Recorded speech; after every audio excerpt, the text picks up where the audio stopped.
Alright, so now we're going to kind of tie everything together and talk about how the lower half and the upper half sort of connect. So as I mentioned, first off was the idea of the throw starting with the drive phase, right? The drive from that back foot or drive foot is really what causes the stride to happen. So drive ignites stride rather than just sort of step and throw. So when the drive can ignite the stride like this, when that stride foot lands, remember we highlighted the idea of wanting to land on the balls of that foot as opposed to on the heel, and if you land on the balls of your foot, you then can utilize that brake. So once this foot touches right now, and again picture it being on the balls of the foot, as soon as that happens, now we want to drive our brake down, drive that brake down and drive that back knee towards target, pivoting, causing that back foot to be pivoting some. So it's really that combination of the two movements, and I'll send another video over as to what that should look like. We did a drill with holding that pole, that bar. That was where we really saw the drive and the brake come together. But once that happens, the idea is that we are igniting power here, bang, from our back knee. Once the brakes drive downward, that power essentially is coming from the drive foot. It's going to work its way forward, forward, and then up through the core, and then eventually out through the arm. So that's what you're trying to envision. Okay, that's how power works. Right now, you can notice that Malik is really, once he gets to this point and where his arms are in the throw, he's essentially going to be throwing from his front foot. His back foot is now no longer really engaged. See how his full balance is on the front foot as he's throwing, and you can even see the back kind of curl over at the end. That implies that he's very forward in his throw, and his power isn't really coming from the back leg like we want it to. Okay, but the idea is the drive and the brake happening instantaneously stop the movement and the momentum and the power from continuing forward, but rather sends it in an upward path. So it's forward, now hit the brakes, up through the core, now the race rev squeeze, and out through the arm. And that's the idea that we're going for.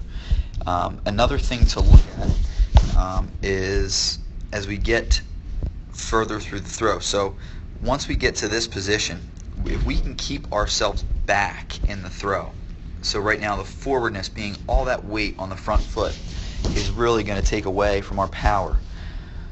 We want to create stored energy, and by creating stored energy and throwing from behind our front foot rather than on top of our front foot, you're going to see a major difference in the power that you get into your arm without even trying. So what it comes down to is you're putting your body on the correct kinetic chain of movement to maximize your own body's energy. Okay? If you do things out of sync or you don't do things properly, you can still get the job done, but it's much harder to do it, and it also is less consistent, which is the deal that's what we're going for.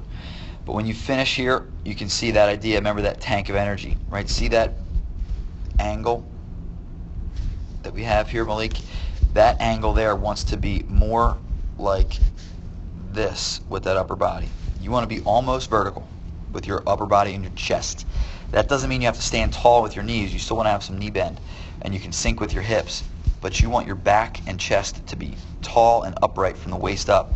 And that will also help you maximize your power, because that tank of energy filling up, if you have any forward movement, forward bend in the knee, power spills out the knee. Any forward lean, power spills out the shirt collar before it gets to the arm. Okay? That's essentially how the two things come together. But as far as your pop position is concerned, where you get to here, extending and snapping that wrist, you do a pretty good job there of getting through pop position. And this was the final throw of the session. And I'll send one more video over too, where you can see this throw versus the very first throw you made on when we first started.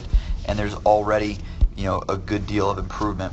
But like I mentioned to you before, 14 years of doing something, it's going to take you some time to break these habits. But hopefully these videos and some of the stuff we've already talked about and will continue to talk about are making things more clear, and you've got a better understanding of how it works.